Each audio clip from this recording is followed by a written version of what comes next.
Naquele tempo, Jesus atravessava cidades e povoados, ensinando e prosseguindo o caminho para Jerusalém.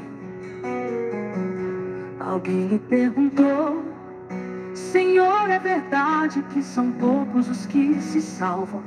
Jesus respondeu: fazei todo o esforço que se salvem. Bom dia, amigos e amigas, para você que está aí pela manhã cedo no YouTube, você que está mais tarde, boa tarde, você que está de noite, boa noite. Como diz a velha canção aí da canto afro brasileiro, boa noite para quem diz boa noite, bom dia para quem diz bom dia e boa tarde para quem diz boa tarde. Lembrando a todos e a todas que hoje, domingão, a gente celebra o 4º domingo do mês de agosto, mês dedicado à vocação, e esse domingo nós celebramos a vocação do leigo, a nossa vocação, é claro, a vocação do batizado, lembrando que nós somos a maioria na igreja. Eu sou Daniel Nonato e nós vamos ficar aqui por mais ou menos 20 minutos, ou um pouquinho menos, apenas para conversar. Se você gostou dessa conversa, dê o seu like, deixe seu comentário, nos ajude a continuar produzindo. Lembrando que nós não estamos aqui falando em nome de igreja, em nome de pastoral, em nome de nenhum organismo. Se você concorda comigo, muito obrigado. Se você não concorda, não precisa me xingar, tá bom? Que recentemente um pessoal andou me xingando lá no blog. Então acesse o nosso blog, blogdenonato.blogspot.com. E nem adianta querer lembrar do meu passado, que meu passado é passado, né? Alguém botou lá que você aqui, vá se lascar. Desculpe pelo termo aí, já que um certo pastor mandou o pessoal por meio de eu posso mandar se lascar sem problema nenhum aqui com vocês. Lembrando a todos e a todas que durante essa semana nós tivemos aí uma situação hilária, né? O pastor Silas Malafaia colocando aí seu passaporte na mão da federal, e aí o cara provoca o STF, critica, chama o pessoal de golpista, de criminoso, e não quer ser inquirido. Senhores, você provoca e depois não quer que o povo responda à altura. E na verdade, o grande sonho de Silas Malafaia é ser mártir, mas é um martírio em vão, porque como diz lá, o cidadão disse lá, o cidadão Antônio de Paula, que o martírio de Malafaia é um martírio que não procede e que não adianta querer bancar o mártir porque não é inteligente. Concordo com o Antônio de Paula. Não é previsto aquele tipo de comportamento de querer chamar o pessoal para briga. Isso não é cristão, isso não tem nada a ver com a proposta do Evangelho. Você percebe claramente que a atitude de Silas Malafaia, eu sei que hoje é domingo, não é dia de falar disso, é uma atitude política, não uma atitude em prol do povão, em prol de si mesmo. Pode ver o número de candidatos a prefeito, a vereador, na última eleição que ele apoiou e que foram eleitos. Também pode ver na outra eleição para deputado estadual, federal e governadores. Então, a gente não pode querer dizer que há uma perseguição religiosa. Como diz aí o Antônio de Paula, ele falou isso, eu concordo com ele. Ele não foi proibido de pregar o Evangelho. Ele está sendo proibido de afrontar, de ofender o Supremo Tribunal Federal. Ou seja, não é ditadura. E outra coisa, alguém botou lá, não, porque o Lula vazou o áudio lá no caso do pastor. Não foi do Silas Malafaia, foi do Bolsonaro. Desculpa eu dizer isso a vocês. E outra coisa, com todo respeito aos senhores que pensam diferente de mim. Vocês lembram do Tchau Querida? Ou seja, nós tivemos um áudio do Lula sendo vazado e Dilma, a presidente da República, em pleno Jornal Nacional, e ninguém lembra disso. Mas agora, não, porque vazou o áudio. Senhores, ali é uma conversa que está pública. Acabou. Ou seja, não tem como você ver o país sendo violado, violentado por um bando de interesseiro e não ver isso de forma assim neutra. Nós, eu falo nós, você e eu e você, devemos ter este pensamento e olhar claramente para nossas práticas. Será que de fato, e aí eu pergunto isso é patriotismo? Você querer que seu povo pague um preço pelo seu desejo de estar no poder? Eu falo novamente, olha, eu vou parar por aqui, nosso tempo está estourando já nessa parte aí. Eu lembro de se o Bolsonaro, com todo o respeito de citar esse nome aqui com vocês no pleno domingo, se ele fosse macho mesmo, ele ia chegar no STF, e isso naquele dia que ele foi fazer o depoimento, dizer: Moraes, me prende, mas libera o povo que estará preso no dia 8 de janeiro. Eles são inocentes. Mas não, ele fez piadinha, tentou comprar o Alexandre de Moraes, o chamando para ser vice na sua chapa, e depois fez a proposta: não, você vai ser o candidato, eu vou ser o vice.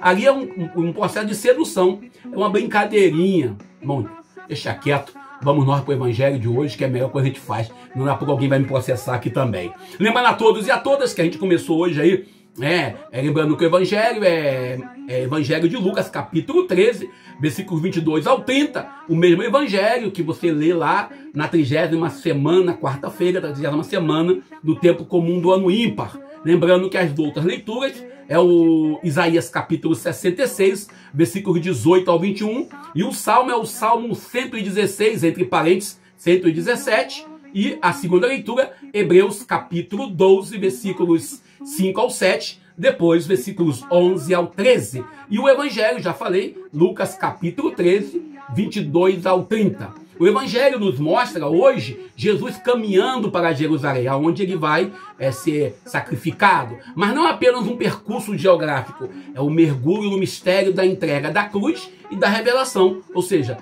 ele está cumprindo plenamente a vontade do Pai. Ou seja, Jerusalém torna-se o ponto de convergência do discipulado. Caminhar com ele é atravessar pela porta estreita, é atravessar pelas dificuldades e pela entrega até a cruz. Ou seja, o discípulo de Jesus, ele não é aquele discípulo que tem vida boa. Eu escuto às vezes alguns amigos dizendo: ser católico é muito fácil. Vai ser católico para tu ver? Tenta ser. Olha, talvez seja a igreja mais complicada para você ser católico. A prova está aí. Eu fui criticado recentemente. Eu não publico aqui porque envolve nome de terceiros, aparece nome de pessoas que eu não prefiro não citar aqui, e esses nomes aparecem aqui, eu não posso publicar para vocês verem. Mas os amigos mais próximos do nosso canal, os amigos de WhatsApp, recebem, às vezes eu mando lá, mandaram novamente. É uma pessoa que não tem o que fazer, consegue minha atenção. Bom, essa porta estreita é um desafio, mas que nos conduz à verdadeira vida, à liberdade verdadeira e à plena participação no reino prometido para todos nós desde a criação. Como Jesus sempre nos fala desse reino, e Deus nos fala desse reino plenamente lá em Gênesis capítulo 1, versículo 28 ao 30, e também em Gênesis capítulo 2, versículo 18. E a pergunta hoje do Evangelho é uma pergunta que nós tentamos responder. A pergunta é: são poucos os que se salvam, Senhor? Quantas vezes também nós tentamos reduzir o número de pessoas, quando vamos fazer uma entrevista de emprego, certamente, ou fazer um concurso público, a gente fica pensando: tomar que seja reduzido o número de pessoas. Quando vai fazer qualquer tipo de competição no reino dos céus, não tem essa de competição. Todos somos candidatos com as mesmas chances de salvação. Ou seja, você vai ser salvo a partir da graça e da misericórdia de Deus. Mas é uma salvação que parte do princípio, como diz lá Carlos Henrique Medite nas aulas, da sua aceitação plena da vontade de Deus. Ou seja, não é você aceitar pela metade. Até aqui eu vou, daqui para cá de luz, é por minha conta. Jesus nos lembra que não se trata da qualidade, mas não se trata mais da qualidade apenas, mas sim da misericórdia e da graça de Deus. Ou seja, não adianta você ir na missa 50 mil vezes, você confessar toda semana, se você não tem essa prática e essa entrega de fato e de coração. O que importa não é uma resposta fria da fidelidade, mas sim uma opção consciente e de coração para esse Deus que nos ama profundamente. Ou seja, o desafio é aí, é você não ter apenas quantidade. Ah, não, eu vou confessar toda semana. Se você não mudar o seu pecado, não sair dele, a sua confissão torna-se inválida, torna-se sem sentido. Ou seja, a porta estreita, mencionada em Lucas capítulo 13, versículo 24, é um convite a uma vida do desapego, fidelidade e coragem. Mateus, o evangelista Mateus, reforça essa advertência: entrai pela porta estreita, porque a larga é a porta e espaço do caminho da perdição. Ou seja, Mateus 7, 13, 14, lá no Sermão da Montanha, Jesus já nos coloca essa posição. E lá no Evangelho de João, capítulo 10, versículo 7 ao 9, Jesus diz: eu sou a porta. Ou seja, nós devemos olhar qual o tipo de porta que nós estamos acessando. Hoje, falando em porta, a gente pensa: olha, eu sou porta de perdição para o meu irmão. às vezes, nossas atitudes, nossas práticas também. Ou somos porta da graça. E nós, às vezes, buscamos a porta da perdição e abandonamos a porta da graça. A própria palavra de Deus, a Bíblia Sagrada, nos oferece inúmeros exemplos de fidelidade e coragem. Deuterônimo capítulo 30, versículos 15 ao 20, Deus nos convida a escolher a vida. Em Provérbios 4, 18 ao 19, contrapõe o caminho do justo e do perverso. O Salmo 1 mostra que o justo floresce enquanto o ímpio perece. E Jonas ainda, o profeta Jonas, o profeta teimoso, lembra da conversão de Nínive. Jonas 3, 10 ao 4 e versículo 11. E também nós somos convidados a irmos de encontro à salvação. Ou seja, não é qualquer salvação. Deus chama a todos. Lá em Esther 4, 12 ao 17, também Daniel 6, 1 ao 28, e também a gente entra em toda a questão de exemplificar exemplo de coragem. Esther e Daniel, por exemplo, ele tem coragem diante de sistemas opressores. E Moisés, ao confrontar o faraó, lá em Êxodo capítulo 5, versículo 1 ao 9, e Elias, quando desafia os profetas de Baal, lá em 1 Reis 18 ao 20. Todos mostram que Deus exige autenticidade e fidelidade e não apenas formalismo, ritualismo religioso. Não interessa, tem que usar isso, usar aquilo. Não. A fidelidade, ela ultrapassa a normativa das normas litúrgicas, ultrapassa a normativa da obediência cega. Jesus, nosso Senhor, denuncia essa religiosidade vazia das obediências cegas, quando ele apresenta no Evangelho de hoje, no versículo 26, comemos e bebemos diante de ti, e tu ensinastes em nossas praças. E Mateus 7, 21, Jesus também nos alerta: nem todo aquele que diz Senhor, Senhor, entrará no reino dos céus. Isaías também nos lembra claramente, ele denuncia sacrifício sem justiça, ele mostra claramente isso em Isaías 1, versículo 11 ao 17. E Amós critica todas as festas vazias, Amós 5, 21 ao 24, e Jeremias denuncia profundamente o templo profanado, Jeremias 7, versículos 4 ao 11. Ou seja, a gente quando fala dessa fidelidade, é uma fidelidade não aparente, não das filas de comunhões que nós vamos às vezes, não do ministério, da estola bem colocada, das vestes caras, mas da fidelidade a partir do coração. A fé autêntica exige uma transformação real na nossa personalidade, em nosso caráter, em nosso coração. Há uma ação com ética, um compromisso com todos, principalmente com os excluídos, com aqueles que passam pela necessidade. A autenticidade da fidelidade, ela se mede pelo amor e pela justiça, como fala em Hebreus capítulo 12, versículos 5 ao 7, e Hebreus 11, 13. Que nos lembra, a disciplina do amor é exigente, mas conduz à maturidade espiritual. Ou seja, não tem como a gente querer fidelidade ao Evangelho, fidelidade ao reino, sem passar pela exigência. Lembrando a todos que as primeiras comunidades, na época que Jesus vem a voltar para o Pai, enfrentavam perseguições e tentação de acomodar-se ao poder do Império Romano. E hoje, muitas das vezes, nossas igrejas estão acomodadas. Hoje, portas largas aparecem na forma de ideologias que instrumentizam os símbolos cristãos, cultos que viram verdadeiros comércios, e o clicarismo. Esse eu sou, como diria meu amigo Luciano, ele dizia, não é o bispo Luciano, o outro amigo Luciano dizia, esse eu sou pertence a Deus. A antropologia bíblica nos lembra que fomos feitos para relação e alteridade. Gênesis 2, 18. E também o Eclesiástico 6, 14 ao 7. A sociologia mostra como o sistema de poder e exclusão reproduz as portas largas. A gente olha claramente o que acontece no nosso apego aos bens, ao status. A famosa frase, sabe com quem você está falando? O narcisismo digital também hoje. Eu tenho que ter aqui não sei quantos seguidores no meu canal, no meu grupo. Outro dia alguém falou, Daniel, você só tem pouca gente, 3.500 só. Mas eu disse para ele, todos os que eu tenho aqui no nosso canal não foram comprados. Estão aqui porque gostam do caminho da tradução, estão aqui porque gostam da MPB que eu publico, estão aqui porque gostam de ouvir o Evangelho, estão aqui porque gostam de mim. Ou porque alguma coisa que eu fiz, que não foi oferecer prêmio em dinheiro, que não foi pedir para me seguir simplesmente para receber alguma recompensa, estão aqui porque se identificam em alguma coisa com o que eu falo. A porta estreita se revela nos pequenos gestos de amor, na solidariedade, na justiça. Você vê a porta larga quando você tem um diácono permanente indo a um tribunal mentir, dizer isso ou dizer aquilo perante um juiz.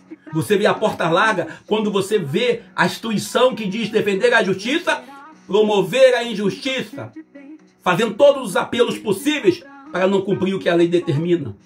Você vê a porta larga quando a instituição que você diz que acredita, que professa a fé no Cristo, se preocupa apenas em ter encontros emocionais, encontros apenas espirituais. Estamos aqui para salvar as almas, como se as almas vivessem fora do corpo. Movimentos de pessoas que buscam essa porta larga para ter uma fé que acalma o ânimo diante da injustiça perante os funcionários. Sistemas que cortam planos de saúde e outras coisas mais. A porta estreita nos convida a resistir à fé que se torna produto de mercado, ao prestígio do poder, que mostra um caminho de glória, quando na verdade o caminho do cristão da porta estreita é a cruz. A gente lembra aí de Santo Agostinho, que alertava que muitos que parecem dentro estão fora.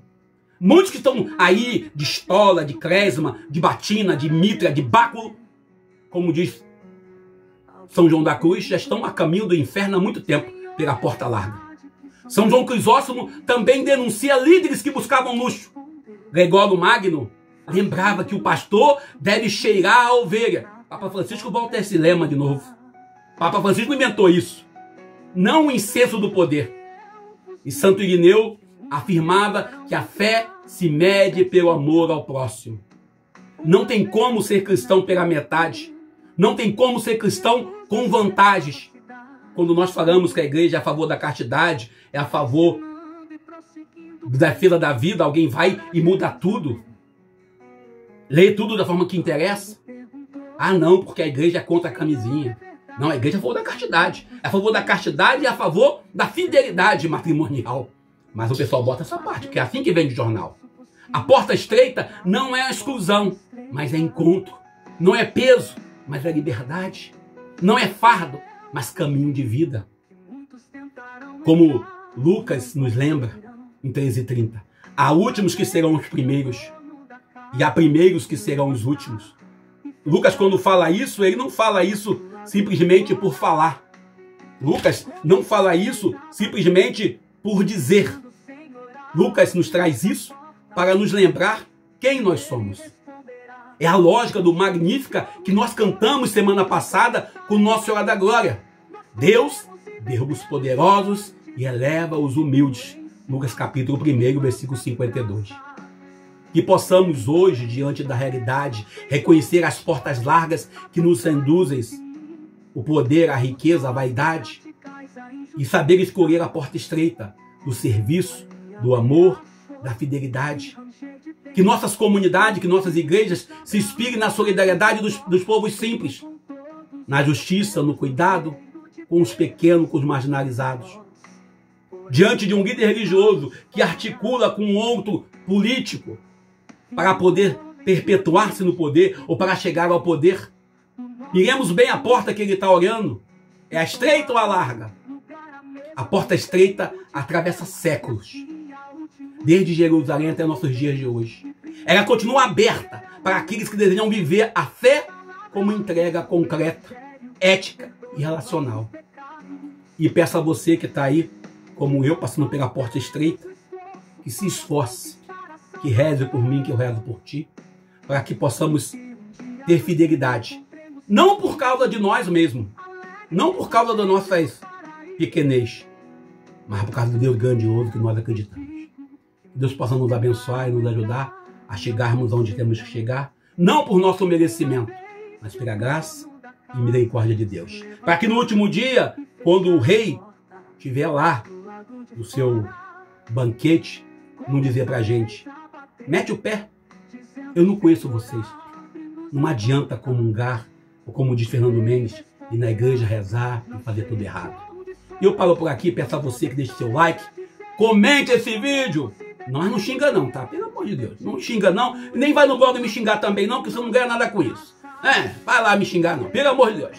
Não adianta que não vai sair ficar no ar. Se bota xingar, eu apago. Eu sou maltratado. Bom, fiquemos com Deus, Deus nos abençoe. Parabéns aos leigos pela vocação de batizado. Obrigado a você, irmão, pela sua fidelidade. Dia do catequista. Obrigado a minha catequista, Dona Erotides, por ter sido minha catequista. Também tio Júlio e tantos outros catequistas. Eu também sou catequista ainda, né? Fui catequista, sou catequista. Pela a grande amizade que tem para conosco. Ficamos com Deus. Passei de 20 minutos, mas é por uma boa causa. Deus nos ajude para que possamos ser fiéis ao seu amor, hoje e sempre. Reino de Deus, e assim há últimos que serão primeiros, e primeiros que serão últimos. Que a palavra do Santo Evangelho perdoe nossos pecados. Que não poupemos o esforço para conquistar a salvação.